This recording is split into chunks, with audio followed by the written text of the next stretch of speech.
ከሐይድ ውጪ የሚወጣ ፈሳሽ ጥቁር ነገር ወይም ድፍርስ ነገር ጾም ያስፈታል። ይህ ፈሳሽ በወጣን ጊዜ ለሶላትስ ትጥበት ግዴታ ነው የሚል ጥያቄ ነው።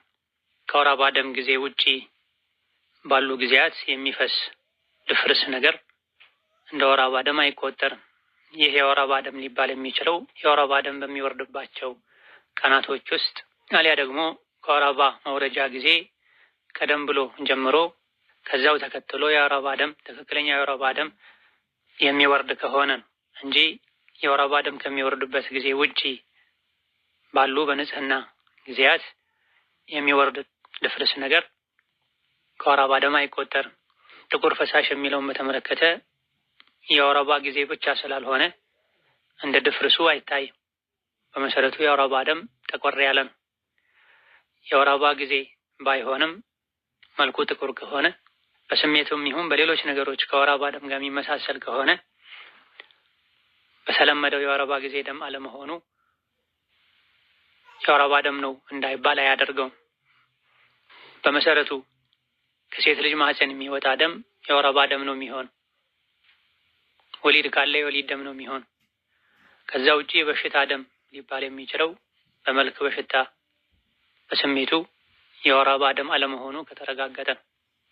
እንዲሁ ወሩን ሙሉ ዝም ብሎ የሚፈስ ከሆነ ወሩን ሙሉ ካልቀጠለ በሽታና በመልክ መሰል ነገሮች የወር አበባ ደም አለመሆኑ ካልተረጋገጠ በመሰረቱ ከሴት ልጅ የሚፈስ ደም የወር አበባ ደም ነው የሚባል። በዚህ መልኩ የወር አበባ ደም መሆኑ ከተረጋገጠ አዎ ጾም ያፈርሳል፣ ሶላትም ይከለከላል። የወር አበባ ደም አለመሆኑ ከተረጋገጠ ጾም አይፈርስም፣ ሶላትም አይከለከልም። እንዲህ አይነቱ ፈሳሽ የወር አበባ ደም አይደለም ከተባለ የወር አበባ ደም ነው ተብሎ ተገምቶ የተተወ ሶላት ካለ ቀዷ ማውጣት ግዴታ ይሆናል። ሌላኛው ጥያቄ በዚህ ረመዳን ሐይድ ላይ ነበርኩ እና ሐይድ ከዚህ በፊት የሚቆመው በ6 ቀን ነበር። አሁን ግን በ5ኛው ቀን ቆመ። በዚህ ቀን ደግሞ ስላልነየትኩኝ ጾሜን አልጾምኩም። ሶላቴንም ከመግሪብ ነው የጀመርኩት። ነገር ግን ቀኑን ሙሉ ምንም ነገር ሳላይ ነው የዋልኩት። ጾሙን እንዴት ነው የማደርገው? ሶላቱንስ ያብራሩልኝ የሚል ጥያቄ። በመሰረቱ የወር አበባ ደሟ 6 ቀን ብቻ የሚቆይ ሴት ልጅ በ5ኛው ቀን ከቆመ መቆሙን ተከትሎም የመጥራት ምልክትን ካየች በ4ኛውም ይሁን በ3ኛው በ5ኛው ቀን ታጥባ ሶላት ጾሟን መቀጠል ግዴታ ይሆንባታል።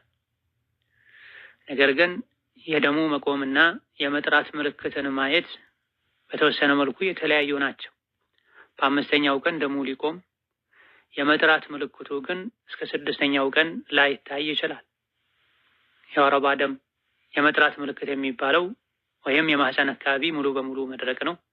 አሊያ ደግሞ ብዙ ሴቶች ዘንድ የሚገኝ የሚታወቅ አልቀሷቱል በይዳ የሚባል ነጭ ፈሳሽ መውጣት። በ5ኛው ቀን ከመጥራት ምልክቶች መሃል ከነዚህ የመጥራት ምልክቶች መሃል አንዱ ተገኝቶ ከነበረ 5ኛው ቀን ላይ መስገድ መጾሙ ግዴታ ነበር ማለት ነው። 5ኛው ቀን 4ኛው ቀን ምሽት ላይ ከፈጅር በፊት ጠርታ ከነበረ ማለት ነው። ጾሙን በተመለከተ ሶላቱን በተመለከተ በየትኛውም ሰዓት የመጥራቱን ምልክት ካየች ታጥባ መጀመር ግዴታ ይሆንባታል። ጾሙን በተመለከተ ጎህ ከመቅደዱ በፊት የመጥራት ምልክት ካየች ጾሟን ትጀምራለች። ለትጥበት በቂ ጊዜ ባይኖርም ችግር የለውም። ከወር አበባ ደም መጥራት እንጂ ጾም ለመጀመር ግዴታ መስፈርት የሚባለው መታጠቡን ጎህ ከቀደደ አዳን ካለ በኋላም ቢያደርጉ ችግር የለውም። ስለዚህ 6ኛው ቀን ላይ 5ኛው ቀን ላይ ደሟም ቆሞ የመጥራትን ምልክት ያየች ሴት የዛን ቀን መጾምም መስገድም ግዴታ ስለሚሆንባት በተለይ ጾሙን በተመለከተ የመነየቻ ጊዜ ከመነየት ከሚቻልበት ጊዜ ከፈጅር አዳን በፊት ከሰከንዶች በፊት እንኳ ጠርታ ከነበረ ማለት ነው። የመጥራቱን ምልክት ያየችው 6ኛው ቀን ጎህ ከቀደደ ከአዳን በኋላ ከሆነ በዛ ቀን መጾም አትችልም። ሌላ ጊዜ ካለፉት ቀናቶች ጋር ቀዷ ነው የምታወጣው። ሶላቱን ግን የመጥራት ምልክት ካየችበት ሰዓት ጀምሮ መጾም አለባትና ከመግሪብ በፊት ያለፉ ያልተሰገዱ ሶላቶችን ቀዷ ማውጣት ይወጅብባታል። 5ኛው ቀን ላይ ሙሉ በሙሉ ደሟ ቆሞ የመጥራትን ምልክት አይታ ከነበረ ማለት ነው። ነገር ግን አንዳንዴ 5ኛው ላይ ቆሞ 6ኛው ቀን ላይ ሊሆን ይችላል የመጥራት ምልክት መታየው። ይሄኔ ዘውትር በተለመደው መሰረት ወደ ሶላትና ጾም ትመለሳለች። ሌላኛው ጥያቄ እናቴ ስትጾም በጣም ይደክማታል፣ መናገር ሁሉ ይሳናታል። አንድ ቀን አልፎ አንድ ቀን መጾም ትችላለች ወይስ ምን ማድረግ አለባት? ከፋራስ እንዴት ነው የሚል ጥያቄ ነው። ጾም የሚያስከትለው ድካም በእድሜ መግፋት በህመም ምክንያት ከሆነ ሁሌም መብላት ይፈቀድላታል። እድሜ በጣም ገፍቶ መጾም በዚህ ልክ የሚከብድ መናገር ሁሉ እንዳይችሉ የሚያደርግ ከሆነ እንዲህ አይነት ሰው ጾሙን ትቶ ለእያንዳንዱ ቀን አንዳንድ ምስኪን ማብላት ይችላል። በጊዜያዊ ህመም ምክንያት ከሆነ ይሄ ድካም የተፈጠረው በጊዜው በልቶ ሲድኑ ቀባ ማውጣት ይቻላል። የእድሜ መግፋት ችግር እንኳ ባይሆን ቋሚ በሽታ ስላለ ከሆነ ጾም እንደዚህ የሚያደክመው በሽታው የማይለቅ ከሆነ የማይጠፋ ከሆነ በልቶ አንዳንድ ምስኪን ማብላት ይቻላል። ጊዜያዊ ከሆነ በሽታው ከጊዜ በኋላ የሚድን ከሆነ በልቶ ሌላ ጊዜ ቀባ ማውጣት ይቻላል። ነገር ግን በተፈጥሮ የውስጥ ድካም ኖሮ ጾም በጣም የሚያደክመው ሰው ለህይወቱ ለደህንነቱ የሚፈራ ሰው ከሆነ አንድ ቀን እየበሉ አንድ ቀን መጾም ይቻላል ከአቅም በላይ ስለሆነ።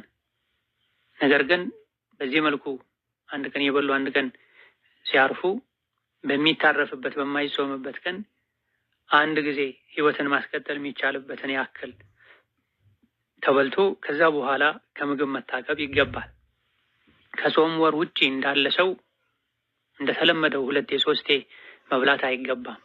ምክንያቱም ያፈጠሩት ህይወትን ለማዳን የሰውነትን የአካላትን ደህንነት ለመጠበቅ ስለሆነ ይሄን የሚያስችለውን ያክል ከበሉ አንዴ ተበልቶ ከዛ በኋላ ከምግብ መራቅ ይገባል። ይሄን ቀን ግን ኋላ ላይ ሲድኑ አቅም ሲያገኙ ቀባ ማውጣት፣ በየትኛውም ጊዜ ማይቻል ከሆነ ደግሞ በዚህ መልኩ ላልተጾሙ ቀኖች ምስኪን ማብላት ይገባል። ይሄ ችግር መቼም አይቀረፍም። የተፈጥሮ ችግር ስለሆነ ማገገም ማሻሻል አይቻልም ከተባለ መጾም የቻሉበት ቀን ይጾማሉ። መጾም ያልቻሉበትን ቀን ህይወት ለማስቀጠል የሰውነትን አካላት ደህንነት ለመጠበቅ የተወሰነ ነገር ተቀምሶ አይበላም። ነገር ግን ቀኑን በሌላ መልኩ መካስ ከፋራ ማውጣት ይጠበቃል። ከፋራው ለእያንዳንዱ ቀን አንዳንድ ምስኪን አጥግቦ ማብላት ነው። አንድ ጊዜ አጥግቦ የሚያበላ ምግብ አዘጋጅቶ ቤቱ በመላክም ይሁን ቤት ጠርቶ በማብላትም ይሁን ይሄን መፈጸም ይቻላል። ያልጾሙባቸው ቀኖችን ቆጥሮ ካለፉ በኋላ የ5 ቀን የ10 ቀን 5-10 ምስኪን ማብላትም ይቻላል። ሁሉንም አዘግይቶ መጨረሻ ላይ ረመዳን ሊያልቅ ሲል ማለቂያው ላይ ባልተጾመው ቀን ልክ ምስኪን ሰብስቦ ማብላትም ይቻላል። ሌላኛው ጥያቄ እኔ እናቴ በህይወት የለችም፣ እንዴት ነው ለሷ ዑምራ መስራት የምችለው? እንዴትስ ነው ለሷም ለኔም በአንድ ቀን ሄጄ ማድረግ ይበቃል የሚል ጥያቄ ነው። በህይወት ያለ ራሱ ዑምራ ያላደረገ ሰው ከሞተ በኋላ በህይወት ያለ ሰው ዑምራ ቢያደርግለት ለሱ ነይቶ ችግር የለም። ለበይክ اللهم ዑምረተን عن فلان ይባላል። የሚያደርጉለትን ሰው ስም በመጥራት ለምሳሌ ስሟ ፋጢማ ቢሆን ለበይክ اللهم ዑምረተን عن ፋጢማ፣ ለበይክ اللهم ሐጀን عن ፋጢማ ተብሎ ኢህራም ተደርጎ ከዛ በኋላ የሚደረጉ ነገሮች ለራስ እንደሚደረገው ሐጅና ዑምራ ይሆናል። በህይወት ያለ ሰው ደግሞ በራሱ ጊዜ ሲችል ያደርጋል። ሳያደርግ ከሞተ ወደፊት ይደረግለታል። የሞተው ዑምራ ሊደረግለት የሚታሰበው ሰው ከዚህ በፊት ዑምራ አድርጎ ከሆነ ለሱ ከማድረግ ይልቅ ለራሱ ዑምራ እያደረጉ ለሱ ዱዓ ማድረጉ ነው። በዑምራ ውስጥ በኢባዳው ውስጥ ዱዓ ማድረጉ ነው የሚሻለው። ለሷም ለኔም በአንድ ቀን ሄጄ ዑምራ ማድረግ ይበቃል ወይ? አዎ ይበቃል። ዑምራ በጊዜ የተገደበ ስላልሆነ በአንድ ቀን ሁሉንም ማዳረስ ስለሚቻል በአንድ ጉዞ ለሁለት ሰው ዑምራ ማድረግ ይቻላል። በመሰረቱ ሐጅ ሲሆን ነው በአንድ ጉዞ ለሁለት ሰው ማድረግ የማይቻለው። ነገር ግን አጅሩ የሚሻለው በተለያየ ጊዜ ከተቻለ በተለያየ ጉዞ ማድረጉ ነው። ለዑምራ ለሐጅ ብሎ መጓዙ ራሱ አድርጎ መመለሱ ራሱ አጅሩን ስለሚያበዛው ከሩቅ የሚመጣ ሰው መመላለሱ የሚያስቸግረው ሰው ቀድሞ ለራሱ ዑምራ አድርጎ ካጠናቀቀ በኋላ መልሶ ለሌላ ሰው ነይቶ ቢያደርግ ችግር የለው። ወንድ ሲሆን ጸጉሩን መላጨት የለበትም። በአንድ ጊዜ በአንድ ጉዞ ለሁለት ሰው የሚያደርግ ሲሆን ማሳጠር ነው የሚጠበቅበት። ሴት ምን ጊዜም ከሷ የሚጠበቀው ጸጉር ማሳጠር ስለሆነ በተቀራራቢም ጊዜ ቢሆን ማሳጠር ስለምትችል ለማሳጠር የሚበቃ ፀጉር ስለምታገኝ ችግር አይኖርም። ወንድ ግን ከሆነ ወዲያው አስከትሎ ሌላ የሚያደርገው ኑሱክ የሐጅ የዑምራ ኢባዳ ካለበት የፊተኛው ላይ ማሳጠር ነው የሚፈቀደለት። ከተላጨ ደግሞ ቀጣይ ፀጉር እስኪበቅል ድረስ ቆይቶ ነው ቀጣዩን ዑምራ ማድረግ የሚችለው። ሌላኛው ጥያቄ ዘካ የሚወጅብበት ስንት ብር ያለው ነው? ቤተሰቦቼ ክርስቲያን ስለሆኑ ለሚገባው ሰው አይሰጡልኝም። እኔ ደግሞ ስደት ላይ ነው ያለሁት፣ ምን ማድረግ አለብኝ? የሚል ጥያቄ። ዘካ የሚወጅበው 595 ግራም የማዕድኑን የጌጡን ብር መግዛት የሚችል ገንዘብ ኖሮ አመት ሲሞላው ነው። 595 ግራም የማዕድን ብር መግዛት የሚችለው ገንዘብ እንደ ጊዜው እንደ ሁኔታው ሊቀያየር ስለሚችል በገንዘብ ደረጃ ይሄን ያክል ነው ብሎ መግለጹ ሊከብድ ይችላል። የተቀመጠው ገንዘብ አመት በሚሞላው ቀን ላይ ይሄ ገንዘብ ምን ያክል የማዕድን ብር ወይም ወርቅ መግዛት ይችላል የሚለው ነው የሚታይ። እኔ ይሄን ያክል ገንዘብ አለኝ፣ ቢያንስ ዝቅተኛው 595 ግራም የማዕድን ብር መግዛት የሚችል ገንዘብ ነው ዘካ የሚወጅብበት። ይሄ እኔ ጋ ያለው ብር 595 ግራም ብር ይገዛል አይገዛም የሚለው ይጠየቃል። በኢትዮጵያ 20 ሺህ ሊሆን ይችላል፣ 25 ሺህ ሊሆን ይችላል፣ አንዳንዴ 15 ሺህ ሊሆን ይችላል የወርቅና ብር ዋጋ ከፍ ዝቅ ስለሚል።